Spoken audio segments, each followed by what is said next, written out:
What's up, everybody? Clearance Aisle back with another installment of How to Survive the Final 5, the video series where I let you all know what's going through my head as I manage to grab another win in Fortnite.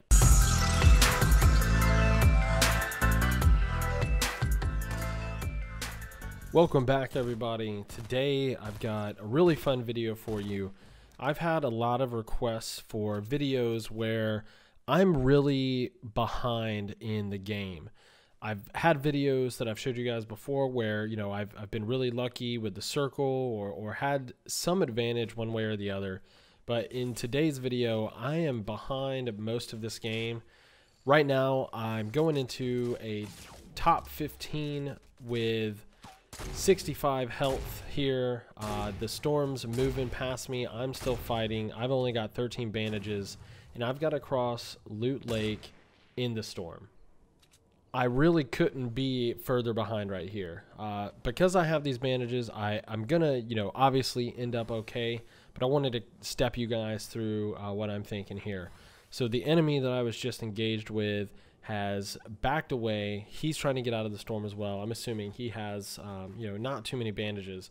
And I decided that I'm gonna try to take the straightest trajectory here. I've got a decent amount of materials, and I've got this little cliffside on Loot Lake to my right, which is really going to help me avoid getting hit by this guy. If you guys have ever been behind in the storm like this, you know that it's really not fun to be getting shot at from, the guy outside the storm or the guy who's running out of the storm with you. So I'm patient here. I take my time. I know how long a bandage takes to apply. I know that the storm is ticking for 2 here. So I'm just being, real methodical and mathematical with when and where I'm applying my bandages. You'll notice that when I stop to heal, I'm not healing all the way up to 75 health. That's because I want to maximize the amount of bandages that I have when I get out of the storm. I don't want to heal all the way up and end up wasting some bandages and walking out of the storm with, only 40 or 50 health. So you see that I timed that pretty well. I've got 5 HP, and I've got enough materials that I can build a little fort and get healed up. Now, I had this campfire, and I went ahead and put it down because I wanted to get healing as quickly as possible. I knew that I could put it down, and my bandages would get me high enough that the campfire would still get me up to 100 health. Now, I did manage to get to 100 health, but I took some fall damage coming out of the base. I saw this fight to the west, and I saw that Voyager had just got an explosive kill on that player. And you guys have heard me talk about sneaking up on other gunfights and trying to take advantage of a weak or distracted enemy. But because I only have 80 health here, that's not really an option. You don't want to push too hard when you're this weak. I am only a couple shots from dying. So my best strategy here was to try to flank around the right and try to get up to the high ground. So I actually built over the top of this guy's fort. I noticed that he had built up on the high ground once he left that last fight.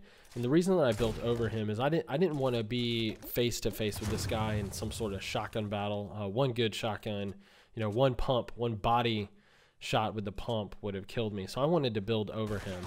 I'm not sure where that guy went, actually. I'm pretty sure that Voyager disengaged, but somebody else ran up on the fight. I ended up climbing up to the top of this wall here. He runs up, and I just get a nice little headshot on him. Looks like he only had maybe a little bit of shields. But because I don't know what this Voyager is, I'm actually making a risky move here to try and grab some of this loot and get some more materials. And when I do, this Voyager had been camping out at the bottom. So this is where, quick building is super helpful. So I quick build up, and this is why, I risked it for those materials, is because I really needed them. You see, I'm completely out of materials now, but he does make a mistake here by building up with just this one ramp. I'm able to shoot the ramp down and get that fall kill. So he must not have had a ton of health left. And here's another little risky move. I went straight for the meds. I figured nobody would have been around, but I would not recommend this. you want to try and box yourself in. I didn't realize that I had picked up those bricks until I rewatched this video, but he had some nice gear, and I'm going to be able to heal up and gear up here for this top 3 fight. Once again, I am behind in this game. The final circle, or the next circle, is at the top of this mountain. I know both enemies are already up here. The new circle completely encapsulates this mountain, so not only are they already here, but I've got to push up to it. It'd be nice if I was already there. But my thought here was I need to get up here, and I need to build a base quickly. And the reason I chose metal is because I wasn't hearing any gunfight on the ramp up to this. So I figured that it would be a good time to get a solid foundation of a base going, so it would be a little bit harder for the enemies to take down. Now, I put a couple of test grenades out to see if I could reach, and unfortunately I was unable to, so I built up a little higher, hoping that maybe that extra height would help. You see me build another story here, and that's because I wanted my ramp to face the enemy. That puts an extra layer, an extra building piece in between me and the enemy. So you saw that he was shooting at my fort, but my ramp was turned to the side, so that only put the wall piece between me and him. But you see here, I actually have the wall and the ramp piece in between us. So if he does try to shoot me down, I can just hide behind this ramp and keep just rebuilding that wall piece. This kept up for 30 seconds or so, and I noticed that he was shooting the side of my fort, and I was really waiting on the snipe shot because I didn't have any other options. But once I noticed that he was sort of distracted and shooting the side of my fort, I used that as an opportunity to line up that nice sniper headshot. Now, I knew the remaining player was hiding somewhere or just being a really passive player. I saw the new circle was in front of me and on top of this guy's loot, so I went ahead and moved on it. And when I did, I started getting shot by him. I saw that he was out in the open. I used that as a chance to get a nice snipe on him, get that high burst damage. Then I just pulled out the rocket launcher, which I felt was really appropriate here. He wasn't really building up. It was a perfect weapon to use in that instance.